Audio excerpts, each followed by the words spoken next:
And I had a hidden agenda of calling Nikhil ji on stage because he's the next one to give a presentation. So I request him to stay back for his presentation on IT skilling and capacity building on for e-governance. Mr. Nikhil Dubey, Assistant Director, MPSEDC. Over to you, sir. Thank you so much. So there have been very interesting presentations, and this is going to be relatively boring. And Nikhil just scared us off, all of us. उससे पहले एक cyber security presentation Indrajit sir ने दिया था. I think one of the best jobs you guys do is scaring people off. हम घर जाते हैं and then we are very scared, like, you know. So we were just discussing that. Thank you so much, and thanks for this opportunity to the APAC team. And my entire team is sitting here, and under the guidance of MD sir. I think MD sir briefly discussed what I'm going to discuss right now. But I feel it's very important to focus on scaling and capacity building. This I realized after I was handed over the HR section in MPSEDC some 4 years back. It used to appear as a very boring subject, but then over a period of time, you realize that how critical it is. So this report came very recently, and all of us were very happy to see MP topping the list. So जब भी मध्य प्रदेश किसी भी chart में Madhya Pradesh scores well, it's always a matter of celebration for us, because I think like 10 to 15 years back, we used to be categorized as a Bimaru state.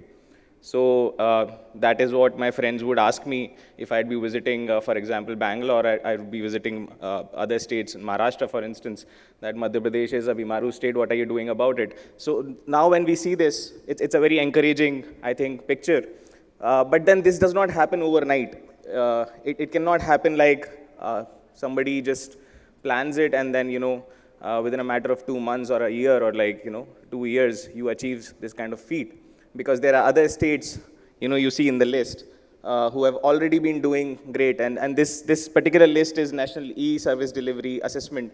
It's conducted by DARPG annually, and they rank you. And you know, and so it's a trusted source that way. So it's not a matter of, it's not an overnight thing to achieve. It's not an overnight feat to achieve. It takes years of effort, and that is what I would want to be discussing here. So just to set the context here, if I may safely can call it the Madhya Pradesh e-governance model. You know, it's an e-governance model, and that I would basically be talking about. And why do I call it a model? I call it a model because it is a system which has different components and each playing their respective roles. And it has an identity of its own. So that's why, if I may, and I can call it a model. So this is the digital ecosystem of MP, and you see these components. When I was talking about the model, these are the components. These are very important components and very critical ones. There are others which probably are the subcomponents, but here we have COE and GIS labs. So COE and GIS is COE is Center of Excellence. GIS is our MP State Spatial Data Infrastructure vertical. These two verticals are basically our software development verticals. We develop in-house applications, and I think COE and GIS together have developed over 350 applications till date. We have State Data Center, and these are all clubbed together in a single ecosystem. So of course, like the entire software development lifecycle would require this, but here we have them together in one place. So there's State Data Center. It used to have 74 racks, 580 TB capacity. We are trying to also enhance that over a period of time. There's a capacity building team. There's a training and collaboration unit in place to take care of all the people who are working here. All the developers who are working here. And then going forward, like, you know, in this capacity building team, part of it is we have a district e-governance society mechanism. So in the districts, each district has its own district e-governance society, and there are 52 societies that way. And of course, there's a cadre of its own. So it's a very decentralized setup there. So whatever happens in Bhopal, whatever policy you know, is released in Bhopal, whatever scheme is rolled out, the implementation part is, I think, and a very big credit goes to DEGS. So that's there at the grassroots. Then there's MP Swan. So like nothing would work if you do not have proper connectivity and proper and secured connectivity, so to say. So MP Swan's, the state wide area network is in place, and it is also in-house. And we have 401, I think 401 POPs. We have around 9,000 offices connected through it. And there are 349 blocks. So taking connectivity right at the block level, it was very critical, and I think that happened. And all of this, I think, it started somewhere around 2011, 2012. It's been a decade already since we started, and I think when these things were started, a lot of people would have questioned, why is government doing all this? Why is government so interested in all this? Because government does not have the capacity, direct capacity to materialize all these things, because it's technology, private sector, always will have an upper hand. Why is government interested in all this? And that's the question that is answered when we have the NASDA rating today. Going forward, I've already discussed in brief the Center of Excellence framework, the SWAN framework, MPSSDI and State Data Center. Some more information in this slide. Now, why was this framework built? I think e-governance is sort of a welfare measure of the state. I mean, it's nothing but the replication of the schemes on the ground. You would have a scheme where the beneficiary would go to the office and collect the benefit 10 years back, 5 years back. That would be the case. You come here and you collect your benefit. This is the office, you collect the benefit. You have to come to the office to register yourself, and then also to collect the benefit, you have to come to the office. And that system had a lot of leakages, So we came up with this whole idea of good governance and e-governance, and where we said, okay, transparency, accountability, participation has to be maintained, and e-governance is going to be that tool in our hands. So it's just the replication of that scheme, nothing else. And for that to be done, I mean, it's easier said than done, right? How do you reach a person sitting in Jhabua? How do you make sure that, that person receives the scholarship? And that person has no idea about the technology. So there's a digital divide as well. It's both ways. That person does not have access to technology, and you want to make sure that technology takes the benefit of the scheme to the doorstep of that person. Now, this is kind of a paradox, because technology itself is a luxury for many. Technology access is a luxury for many. So how do you work this out? So, of course, for obvious reasons, although the private sector has the capacity to do it, but it won't be profitable for them to, go down to a tribal village in Jhabua and make sure that a person X, receives the entitlement she deserves. And that's why government had to pitch in, and government had to build this framework. So a development team, in-house development team, a cadre at the grassroots in the district level in the form of DGS, PEMT framework, and I have so many of you sitting here, and I give them a lot of credit for the wonderful things that they have done in their respective departments. Project E-Mission team was conceptualized in 2012, and all of these were deployed in respective departments. And there they were responsible for actually taking e-governance forward. They were responsible of advising department how to make RFPs which deliver. They were responsible for taking big tickets, IT projects, application, enterprise application forward. And they've done a wonderful job since then. So that cadre was built in department. So we had consultants in the department. We had people who were implementing in the form of DGS at the grassroots. We had an in-house software development team in the form of Center of Excellence and MPSSDI. Now the challenges that would come, these are theoretical challenges, but I'll tell you the practical challenges in short. It's again easier said than done, and especially when IT resources are concerned. How do you hire and retain, good, and I would only use the word good here, the adjective is good IT talent. How do you make sure that happens? Because there are ample amount of opportunities in the market for them. How do you retain them? And that has been I think, a perpetual challenge for the government. The government has been facing that. How do you do that? Still today we face that. But we've been able to figure out ways, like, so we have, I think, 9 or 10 empaneled vendors, through which MPSEDC has 9 to 10 empaneled vendors, third-party agencies through which we take our resources.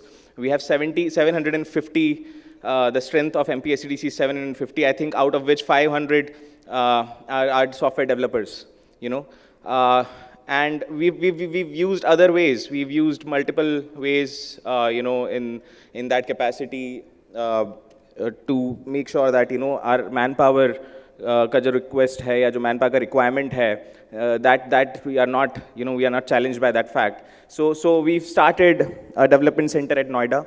We've started development center in Indore. We've started development center in Jabalpur. And the reason to do that was, it's not easy to, create a work from home mechanism in the government. So when we faced COVID, there are supervisory challenges and there are monitoring challenges. How do you work around that? So what we did was, the leadership, it came up with the idea that, work from home is not possible, but work from remote location is possible. So why don't we do work from remote location? So people from the Jabalpur region, let them sit in the Jabalpur office. People from Indore region, let them sit in the Indore office. And to solve the problem, the attrition problem, MD sir, he came up with the idea of starting the Noida Development Center. He was like, if अगर वहाँ resource नहीं मिल सकते तो कहीं भी नहीं मिल सकते. So that, I think, was one way. We did multiple RFPs. There are multiple models. It was a learning in itself. RFP after RFP, we would have, lessons to learn, and we would try to incorporate them. And there are basically two models, service charge model and man-month rate model. And each model has its own application for the kind of requirement you have. So if you have an immediate requirement of a project and you need a PMU to be set up, you need, like, you can go with the man-month rate model. That model is very successful.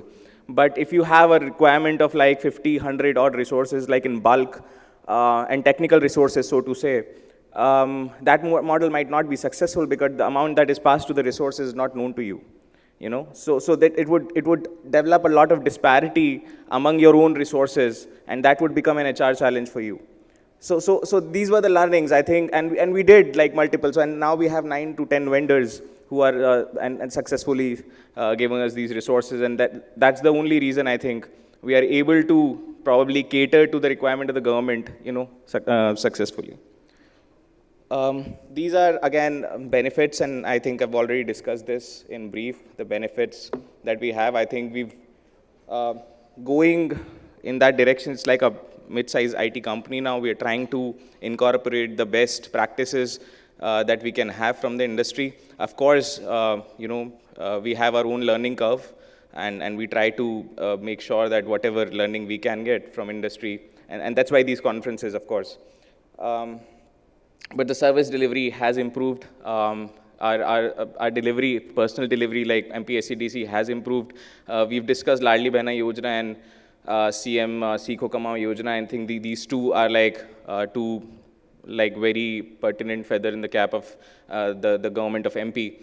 And I think we've been able to do that within a very short span of time because we have a system in place.